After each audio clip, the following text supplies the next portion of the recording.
मैं हूं अदील इम्तियाज़ और मेरे बच्चे जब भी आपस में खेलते हैं तो एक जुमला जो है वो मुझे सुनने को बहुत ज़्यादा मिलता है, और वो कोई ना कोई बच्चा खड़ा होता है और वो कहता है मैं बहुत पावरफुल हूँ, मुझ में पावर आ गई है। तो मैंने एक मर्तबा अपनी बेटी से पूछा कि पावर आप में कैसे आई है। तो उसने मुझे कहा कि पापा मैंने दूध पिया है, मिल्क पिया है, इसलिए मुझ में पावर आई है और इसलिए मैं कोई चीज़ भी उठा सकती हूँ और मैं बहुत तेज़ भाग सकती हूँ। तो मैंने उससे पूछा अच्छा फिर गाड़ियाँ कैसे भागती हैं, वो तो नहीं दूध पीती। तो मेरी बेटी सोचना शुरू हो गई कि वाकई गाड़ियों में पावर कहाँ से आती है या एनर्जी कहाँ से आती है। अगर हम किसी भी शहर में चले जाएं, कराची या लाहौर, बड़े शहर में, तो हमें सड़कों पर गाड़ियां ही गाड़ियां नजर आएंगी। बस भी नजर आएगी, ट्रक भी नजर आएगी और गाड़ियां भी नजर आएंगी, और वो सारी की सारी जो है वो तेज रफ्तारी से चल रही होती हैं। पर उनमें एनर्जी जो है वो कहाँ से आती है, उनमें पावर कहाँ से आती है? क्या वो दूध पीती है? नहीं, वो दूध तो नहीं पीती। पर हमें ये पता है कि जब भी हमारे बाबा या पेरेंट्स जो है वो गाड़ी चला रहे होते तो थोड़ी देर बाद वो कहते हैं कि जी हमने पेट्रोल पंप पे रुकना है, पेट्रोल डलवाना है। तो पेट्रोल जो है वो गाड़ी में क्यों डलवाते हैं? ये देखें कि आपको एक बोतल में पेट्रोल डालते हुए नजर आ रहे पेट्रोल पंप पे। पेट्रोल जो है वो हम गाड़ी में इसलिए डालते हैं कि पेट्रोल से या ऑयल से या गैस से एनर्जी बनती है। कुछ लोगों की गाड़ियां जो हैं वो सीएनजी पर भी होती हैं, ठीक है, इनको हम फ्यूल कहते हैं। इनको हम क्या कहते हैं जी? फ्यूल कहते हैं, और फ्यूल से एनर्जी बनती है। अच्छा, पेट्रोल जो है वो पेट्रोल पंप तक कैसे आता है? क्या वहां से जमीन से निकलता है? नहीं, पेट्रोल को हम बड़े बड़े टैंक से पेट्रोल पंप तक लेके आते हैं। पेट्रोल जो है वो पहले शिप के जरिए हमारे कोस्ट पर यानी कराची में आता है, और फिर वहां से बड़े बड़े टैंक जो है वो पेट्रोल को या गैस को पेट्रोल पंप तक या सीएनजी स्टेशन तक लेके जाते हैं। इस तरीके से पेट्रोल जो है वो हमारे करीब करीब शहरों में पहुंच जाता है। एक मरतबा मैं न्यूज़ सुन रहा था तो पता चला कि पेट्रोल जो है उसके एक टैंक का एक्सीडेंट हो गया, और जब मैंने न्यूज़ लगा के देखा तो वहां पर मुझे बहुत बड़ी आग के शोले जो है वो नजर आए। तो मैं हैरान हुआ, मैंने कहा ये आग जो है ये कैसे लग गई? तो फिर मुझे बताया गया कि जो पेट्रोल होता है या गैस होती है ये बड़ी जल्दी आग पकड़ लेते हैं, इनको फौरन आग लग जाती है, इनको एक्सप्लोसिव्स कहते हैं। क्यों? क्योंकि इनको आग बड़ी जल्दी लग जाती है। तो अगर हम गैस और पेट्रोल को गाड़ी में डालते हैं तो क्या वहां पर भी उनको आग लगती है? जब भी हम पेट्रोल और गैस गाड़ी में डालते हैं तो गाड़ी का इंजन जो है वो उनको जलाता है। गाड़ी के अंदर पेट्रोल को जलाया जाता है। आप हैरान होंगे ये सुन के, और आपको लगेगा कि हमने तो कभी भी आग नहीं देखी। पर आपने देखा है कि गाड़ी का इंजन इतना गर्म क्यों होता है जब वो चलती है? उसकी वजह यह है कि गाड़ी के इंजन के अंदर एक जगह पर आग लगाई जाती है, पर वो उसका मैकेनिज्म ऐसा होता है, उसके गिर्द ऐसी हिफाजती तदाबीर ली गई होती हैं कि आग बाहर ना निकल सके, ज्यादा फैल ना सके। तो गाड़ी के इंजन को आग लगती है और उस आग के लगने से इंजन जो है वो घूमता है, ठीक है जी। और वो आग किससे लगाई जाती है? पेट्रोल को इस्तेमाल करके। और जब इंजन घूमता है तो उसके बाद गाड़ी के और पार्ट्स को भी वो घुमाता है। इस चीज को, इस मैकेनिज्म को क्रैंक शाफ्ट भी कहते हैं। ये लफ्ज आप कई मरतबा आगे मुस्तकबिल में सुनेंगे, क्रैंक शाफ्ट। तो इस तरीके से गाड़ी का इंजन घूमता है, और फिर आप ये देखें बेल्ट के ऊपर से आगे गाड़ी के जो टायर हैं, जो पहिए हैं, वो इससे कनेक्टेड होते हैं। तो वो क्या करते हैं? वो भी घूमना शुरू कर देते हैं और गाड़ी चलना शुरू हो जाती है। पर कुछ गाड़ियां ऐसी होती हैं जो पेट्रोल से नहीं चलती, वो इनको इलेक्ट्रिक कार कहा जाता है। ये भी नई नई हमारे मार्केट में आई हैं और बहुत कम जगह पर आपको नजर आएंगी। पर आप हैरान होंगे कि ये मोबाइल फोन की तरह काम करती हैं। इनको चार्ज करना पड़ता है, इनकी बैटरीज को चार्ज करना पड़ता है, तब ये चलती हैं। यानी पहले आप इसको चार्ज करें, ये एक चार्जर लगा हुआ है जिस तरह हम मोबाइल फोन को चार्ज करते हैं, और उसके बाद ये गाड़ी जो है ये चलेगी, और ये 60 से 80 किलोमीटर पर घंटा की रफ्तार से चल सकती है। और फिर उसके बाद इसकी चार्जिंग जो है वो ख़त्म होना शुरू हो जाएगी। फिर आपको क्या करना पड़ेगा? इसकी बैटरी को दोबारा चार्ज करना पड़ेगा।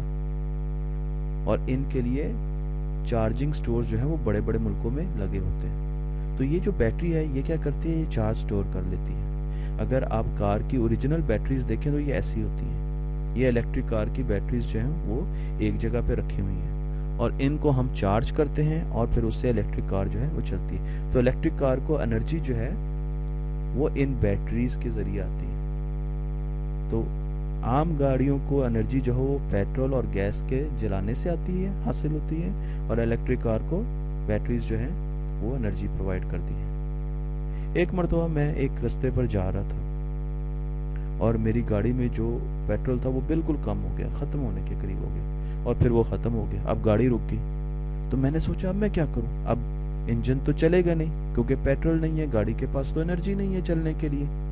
तो मैंने लोगों से रिक्वेस्ट की, दरख्वास्त की कि मेरी गाड़ी को धक्का लगा दें ताकि कुछ आगे तक मेरी गाड़ी जा सके। और कुछ लोग जो है वो मेरी गाड़ी को धक्का लगाना शुरू हो गए। ये देखिए मेरी गाड़ी को धक्का लगा रहे हैं।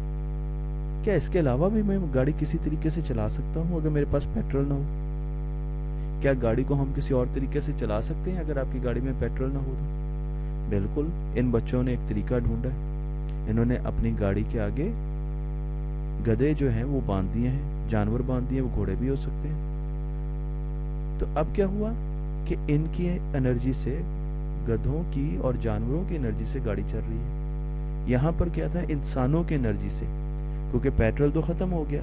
तो अब इन गाड़ी को चलाने के लिए, मूव करवाने के लिए कौन एनर्जी दे रहा है? ये आदमी एनर्जी दे रहे हैं और इनकी एनर्जी से गाड़ी जो है वो चल रही है। इसी तरीके से अगर आप यहाँ पर देखें तो ये भी गाड़ी चलती है और ये भी जानवरों की एनर्जी से चलाई जाती है। इसमें पेट्रोल या गैस नहीं डलते। और जब इंसान बहुत देर तक गाड़ी को धक्का लगाए, अब देखें यहाँ पर हमारे पास एक गाड़ी है, इसमें आपको कहीं इंजन नजर आ रहा है इसका? नहीं। इसमें कहीं आपको पेट्रोल वाली जगह नजर आ रही है, टैंकी इसकी? नहीं। पर ये कि अंकल कैसे इसको चला रहे हैं? ये पैडल के जरिए, जिस तरह साइकिल चलाया जाता है। तो एनर्जी कहाँ से आ रही है इस गाड़ी को चलाने के लिए? इन अंकल से आ रही है। तो ये जो आदमी है ये इसको, गाड़ी को चला रहा है। पर जब ये बहुत देर तक इस गाड़ी को चलाते रहते हैं तो फिर क्या हुआ, ये थक जाते हैं क्योंकि इनकी एनर्जी जो है वह ऐसे खत्म हो जाती है। तो जब ये थक जाते हैं तो इनको एनर्जी की जरूरत पड़ती है। और वो एनर्जी कहाँ से आती है? खाने से।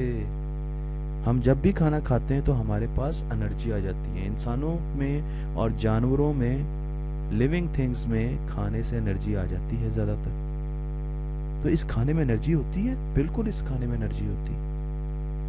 जिस तरह गाड़ियों को पेट्रोल से एनर्जी मिलती है, इंसानों को खाने से एनर्जी मिलती है। अगर आपने कभी देखा हो कि हमारे जो स्पोर्ट्समैन होते हैं मशहूर, जिस तरह इमरान खान है जो कि बहुत तेज बॉलिंग करते थे, तो वो जब भी बॉलिंग करने जाते थे तो वो बहुत दूर से भागते आते थे और फिर एक जंप लगाते थे और फिर गेंद फेंकते थे और फिर गेंद फेंक के आगे की तरफ दौड़ते जाते थे। तो उनकी कितनी ज़्यादा एनर्जी लगती होगी इस पर? उनको इतना तेज़ भागने में, जंप करने में कितनी ज़्यादा एनर्जी इस्तेमाल होती होगी। अब ये एनर्जी इमरान खान में कहाँ से आती थी? कभी आपने देखा कि इमरान खान का नाश्ता कैसा होगा?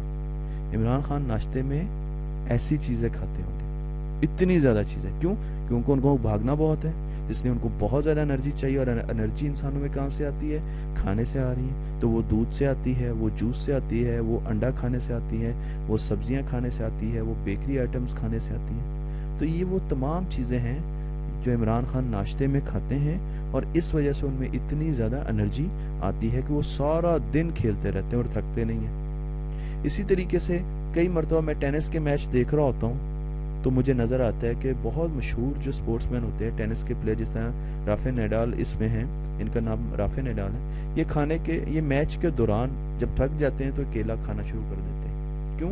क्योंकि केले में पोटाशियम होता है और ये बहुत ज़्यादा एनर्जी देता है और बहुत जल्दी एनर्जी देता है इंसान को। तो इंसान थकता नहीं है और एनर्जी उसके पास आती है तो वो दोबारा खेलना शुरू कर देता है। तो इसका मतलब ये है कि एनर्जी जो है वो खाने से आती है, वो पेट्रोल, गैस या फ्यूल जिसको कहा जाए उससे आती है, और वो बैटरी से भी हमारे पास आती है। तो ये तीन जो है एनर्जी के सोर्सेज हैं, पर इसके अलावा भी बहुत सोर्सेज होते हैं और जगह से आती हैं। कुछ को हम आगे भी स्टडी करेंगे।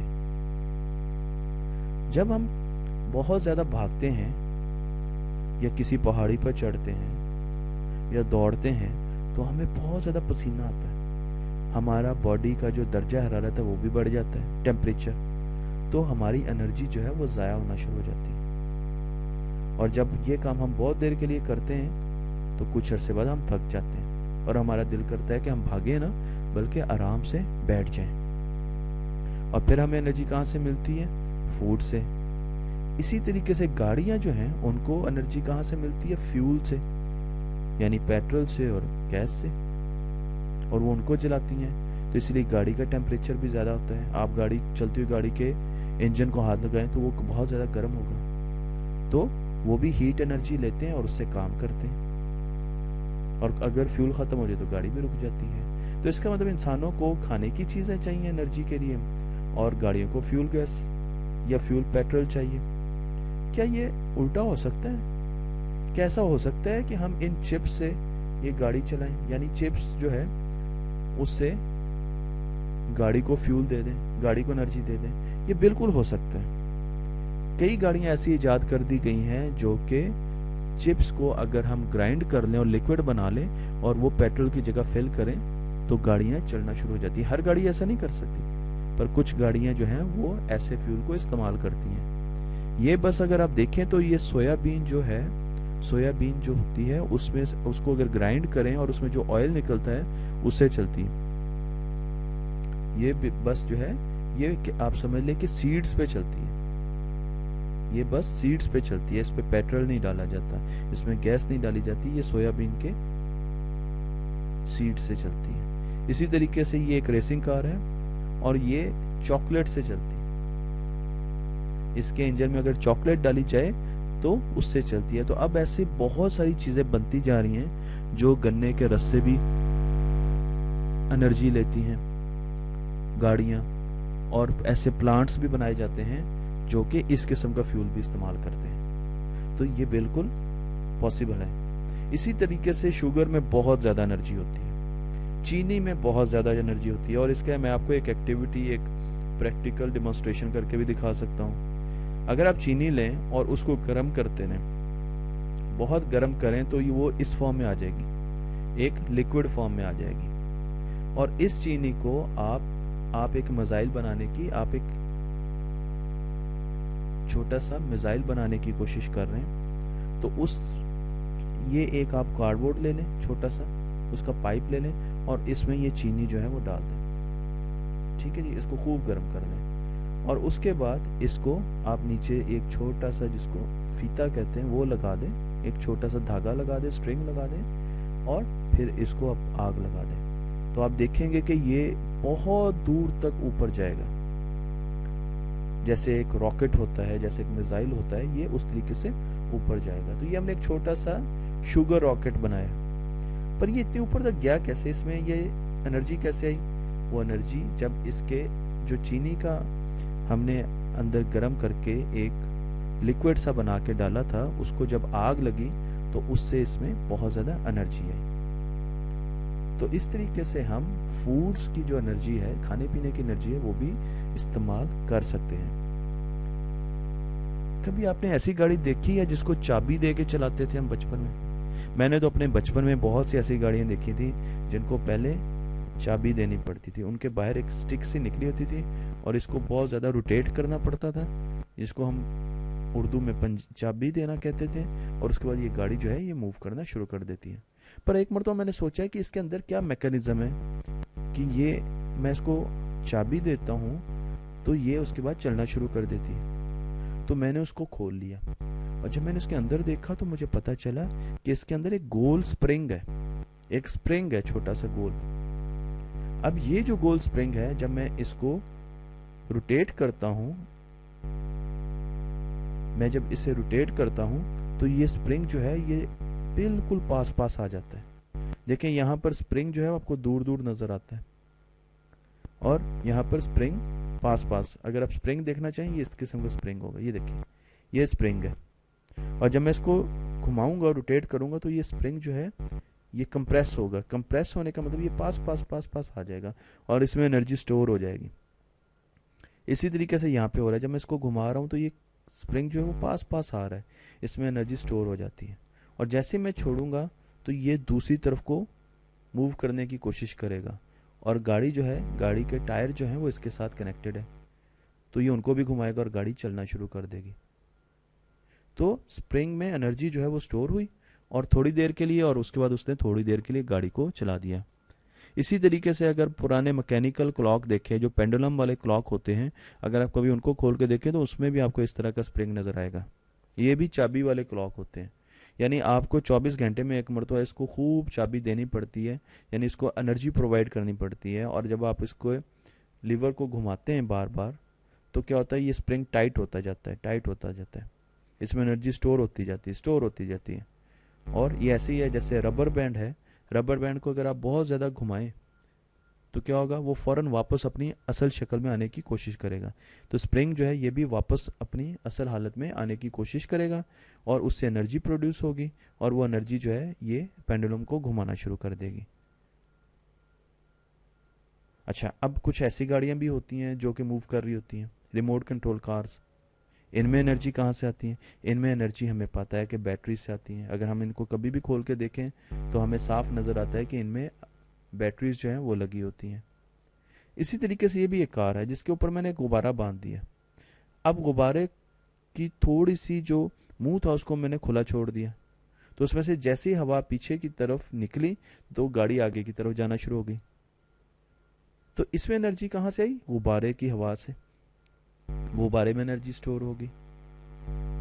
तो इस तरीके से हमें कई किस्म की जो एनर्जी है वो मिलती है, कई फॉर्म में एनर्जी मिलती है। तो यहाँ पर गुब्बारे में एनर्जी थी, गुब्बारे में जो हवा भरी हुई थी वो जैसे बाहर निकलती थी तो वो गाड़ी को आगे ले जाती थी। अब इन साहब को देखें, ये एक जंपिंग स्टिक के साथ जंप कर रहे हैं, ये बहुत बड़े बड़े जो हैं वो जंप कर रहे हैं, पर ये इनमें एनर्जी कहाँ से आ रही है? क्या आप गैस कर सकते हैं कि इस स्टिक में एनर्जी कहाँ से आ रही है? क्योंकि आपको ये तो नज़र आ रहा है कि ये स्टिक की वजह से मूव कर रहे हैं। अगर आप इस स्टिक को खोलें और देखें तो इसमें भी स्प्रिंग लगा हुआ है, और मैंने पहले ही कहा था कि स्प्रिंग में एनर्जी स्टोर हो जाती है। तो जैसे ही ये ज़मीन पर जाके लगती है तो क्या हुआ, ये स्प्रिंग कंप्रेस होता है, ठीक है, सिकुड़ जाता है, और फिर ये स्प्रिंग अपनी असल हालत में आने की कोशिश करता है और इंसान जो है वो ऊपर की तरफ मूव करता है। गाड़ी के शॉक्स जो होते हैं या मोटरसाइकिल के शॉक्स वो भी इसी तरीके से काम कर रहे होते हैं।